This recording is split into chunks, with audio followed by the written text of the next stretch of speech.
All right, everybody. I'm Tom Taylor with South China Morning Post, joined today by the Burmese python, a mustachioed Burmese python, Aung La N Sang. Aung La, it's been a minute since we've spoken. We almost ran into each other at the PFL Championships a few weeks back. But just because it's been so long since I spoke to you, how's everything going? How's the family? How's training? Everything's good. I can't complain. Family's well. Everybody's healthy. So what more can I ask for, During these times, health is well. Good. Glad to hear it. Speaking of family, obviously you have some family back home in Myanmar, and there's still a very, unfortunate situation unfolding over there. Are you in touch with family back home? And if so, I hope everyone's safe, all things considered. Yeah, I'm still in touch with all my relatives, and my father, my brother, my cousins there. It's hard times, with the political unrest there. And surprisingly, the media hasn't talked much about it. So every time I get a chance, I got to speak up for it a little bit. It's a hard time for a lot of people in Myanmar, especially in the tribes, the Chin tribe, the Kachin tribe. A lot of fighting going on. So I pray for peace. One day I can go back home and do some work there. You mentioned the media doesn't cover, the crisis that's happening over there very well. There's this big kind of spike of coverage right when the coup happened, and then it sort of tapered off a little bit. You don't hear about it that much anymore. That must be frustrating for you as a person who's so connected to the country. Yeah, for sure, because the situation hasn't changed yet. A lot of people are still suffering, and it's just, I guess the media is always looking for that new story. It's no longer a new story; it's an old story. So, you mentioned in the past that unfortunately you can't be Rambo for the people back home and go in there and end the coup. But do you have a message for the people back home that are suffering through this? Stay safe, stay strong. Have faith, and the best outcome's going to happen, and it's going to be soon. So just stay strong. Beautiful. Well, let's talk about fighting a little bit. It's been a minute since your last fight, Leandro-itis. I mean, in hindsight, how satisfying was that win, particularly as a way to bounce back from those two losses to De Ridder? Oh, for sure. It was it was very satisfying, especially all the work that went in and all the hardship that I went through. People doubting me and just. To be able to prove the doubters wrong, that I'm still growing and I'm still getting better as a mixed martial artist, and to put on a stamp with the guy that it's like a controversial loss to Renier, and then he ends up training with him. So it's like it was a good good statement that I made, and I'm excited. You mentioned silencing the doubters. You were obviously in a tough spot after that second loss to De Ridder. People were kind of counting you out, and then you come back with this amazing win. Do you feel like, mission accomplished on that? You were able to silence the skeptics and prove to people that you are still here? Yeah, for sure. And for me, it's like getting to the title is my goal, but I want some exciting, matchups, and I want to put on some exciting shows for the fans to show different skill sets as well, and just perform and get better, because I felt like I made a big statement, but then I want to continue and put on some exciting fights. After that fight, and in fact before that fight too, if I recall correctly, you were talking a bit about a fight with Yushin Okami, who's obviously a very experienced guy, fought in the UFC, has fought in one championship. He's been all over, been around forever. What is it about that matchup that interested you, and is that on the table at all at the moment? Have you spoken to one championship about that fight? No, I don't know. Online, like me, I'm down for any scrap. And Yoshi Okami called me out, after my fight. So I think it would be a great fight.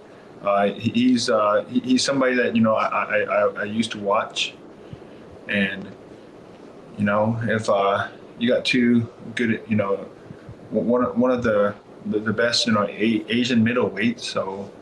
Let's put on a show. I'm always down for it. It's really up to one championship and the fans. Okami is obviously very well-rounded and very experienced, just having been around so long, but he is a grappler first and foremost. And, obviously the grappling was what RDR used to beat you those few times. Do you feel like Okami is kind of a good, practice round almost as you kind of look to get back to that fight with De Ridder? I don't want to disrespect Okami. You know, he's not the Ritter, but I mean that kind of that type of that kind of build, right? The body, that kind of build gives me trouble. And especially the longer grapplers, they do give me trouble. Even in training, like my friend Steve Mowry, you know, he's 6'8", very strong grappling, and guys like him give me trouble. Victor Pasta, Linton Vassell, he's, you know, taller guys that won't really strike with you, but take you down. Oh, I mean, they would strike. My training partners would strike too, but that's a body type that I struggle with. So it would be a great matchup, and it'd be exciting, man. We always put on exciting fights. Yoshi Okami always, you know, brings it too. So it should be fun. And it must be cool, as you know, you mentioned that you've been watching him for a long time and stuff. You know, as a fan of this sport, it's got to be cool to have a name like him on your resume. Yeah, I mean, I've been a fan of his. I always root for him. So if we can throw down and put on an exciting matchup for the fans, why not? You know, let's do it. Last time I spoke to you, you sort of alluded to the fact that obviously the title is still important to you. You still want to, you know, win that world championship back, but you kind of have this new focus on just putting on exciting fights, entertaining the fans. Is that still true? Is that sort of the focus at this stage of your career? For sure. You know, just put on exciting matchups. But the belt is my goal, you know. But I don't care if I have to fight for the belt next. I don't care if it's 2 or 3 fights from now.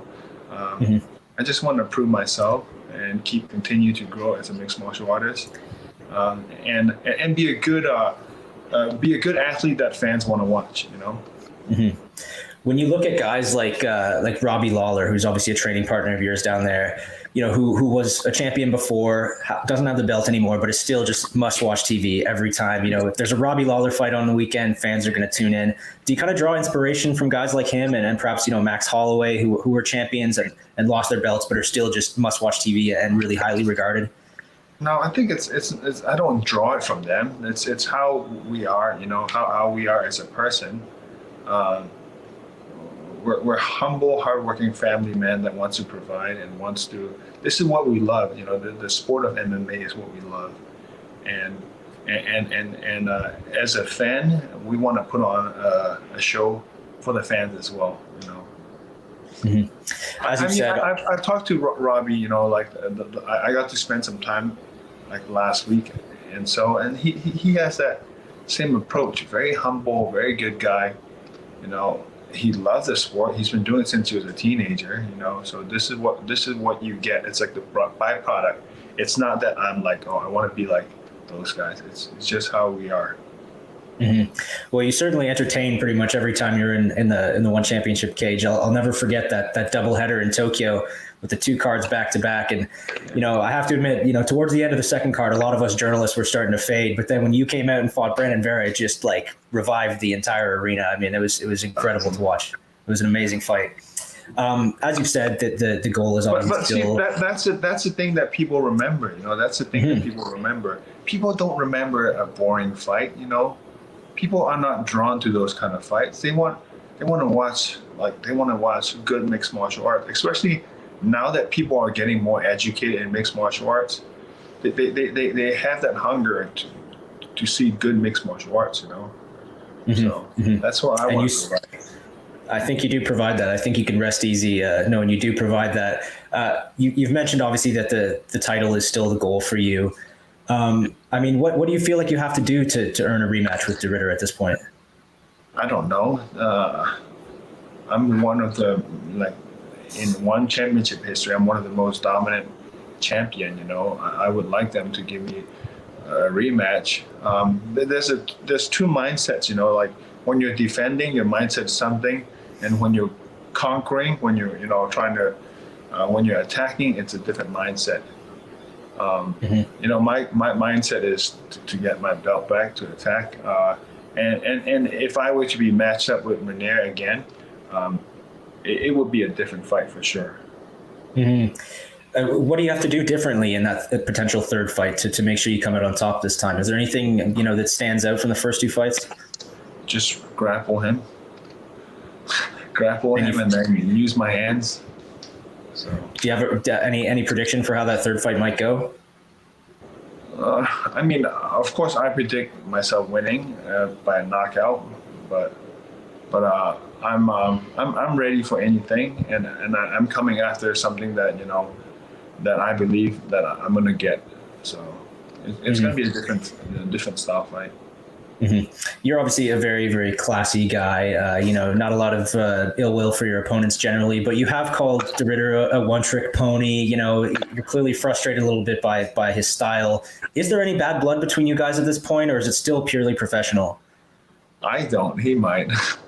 I don't. My fans might have bad blood, but I don't.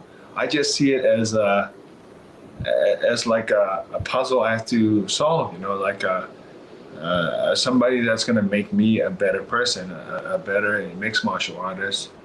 I don't care what people say. I don't care. It doesn't really bother me. And I got to be level-headed, and I got to be a good person. Foremost. So it doesn't. There's no bad blood. You mentioned a moment ago that you're one of the most dominant champions in one championship history. You've been with this promotion for a long time, headline shows all over Asia. What's the key to your longevity with this promotion? What is it that has kept you at the top level with this promotion for so long? I think professionalism. Try to get to that next level in between fights, and then staying healthy. Like I can tell you, in the last 3 years since I moved down here to Florida, I've been healthier, and I've been more adamant and more more consistent with my recovery. Getting good treatment and good diet, good nutrition, and that's made me. I'm not gonna say it, like my body feels better than it did in 2016. Fantastic. I remember in 2016, every fight that I would go to before my fight, I would get injured a couple of weeks before, and it hasn't, knock on wood, but my body's felt a lot better. I don't have lower back issues anymore and stuff like that because I'm recovering better, getting acupuncture and getting massages at the right time, and the conditioning coach has been really, really good for me as well. So. Yeah, you've been fighting for a long time yourself, and you've sort of seen the evolution of this sport firsthand. How far has MMA come in terms of recovery and conditioning? And you mentioned acupuncture. These are things that were probably unheard of in the days of Chuck Liddell and Tito Ortiz. How far has this sport come in terms of things like that? It's come a long ways, and I mean, and the ceiling's still going to be very high. You got great young athletes coming up, all over all the promotions. And I know for a fact that the skill set of the fighters, the younger fighters, are a lot higher than it used to be. You got just imagine you got high level wrestlers with high pedigree boxing as well, and high level jiu-jitsu guys with good kickboxing. So the ceiling is going to keep going up, and as younger kids go into the sport at an earlier age. You'll see the evolution. You'll see these younger guys come up and be way beyond us. This sport is definitely changing. Let me ask you two more questions before I let you go here. First and foremost, One Championship has been talking about an event in the United States for a very long time. Rich Franklin was actually speaking to Nick Atkin from South China Morning Post recently, and he mentioned 2022 is looking very likely for One's debut stateside. Safe to say that you'll be on that card when it happens, or at least that's your intention? Of course, that'd be pretty sweet, it'd be nice, man, to be able to compete in the United States. I haven't competed in the United States since 2013, so it's been a while, 8 years. And I imagine it's got to be very nice to think about, a 4 or 5 hour flight rather than 16, 17 hours. No, man, it's usually 24 hours, man. Oh man, yeah, I'm well aware. I've done that trip a few times myself. And what's funny, right? You know what's funny because of the pandemic, right? Because of COVID and the pandemic, that we're pretty much locked in by ourselves a lot. The flight become a lot easier. Yeah, you have practice now. You just put on Netflix, you just put on the movies and you just watch, and it's a day goes by a lot faster now. Oh man, we're all world champions just sitting around doing nothing now, and plane ride's easy, man. It's scary, man. It's scary. Yeah. How time is flying so fast. It's almost 2022, you know? I know. Let's not think about it too much, man. Last question for you before I let you go. Obviously, it sounds like there's some big things in the pipeline for you for 2022. I mean, what do you want 2022 to look like for you? Just, at least 3 or 4 competition next year, and to put on the best performance that I can, to train good and to get my grappling and my wrestling a lot better. Just grow as a mixed martial artist. Competition is against myself. Be the best version of myself this coming year. Cool. Well, that's all I have for you today, but I really appreciate the time. I'll let you conclude here by addressing your fans. Anything you want to say to the people that support you? Thank you. Thank you for all the support. Thank you for all the love. I'm here because of my fans, and continue to be with me. I got a big year coming ahead of me, and I've been working very hard. So I'm excited to put on great shows, and stay healthy. Make sure you guys are not just physically healthy, but also emotionally healthy as well. All right. Awesome. Aung La N Sang, ladies and gentlemen, the owner of multiple one championship world titles and a great beard and mustache all of a sudden. Thank you so much for the time. November. Yeah. November. Support this man's campaign. All right, man. I appreciate it so much. Talk to you soon. Sure, Tom. Take care, brother.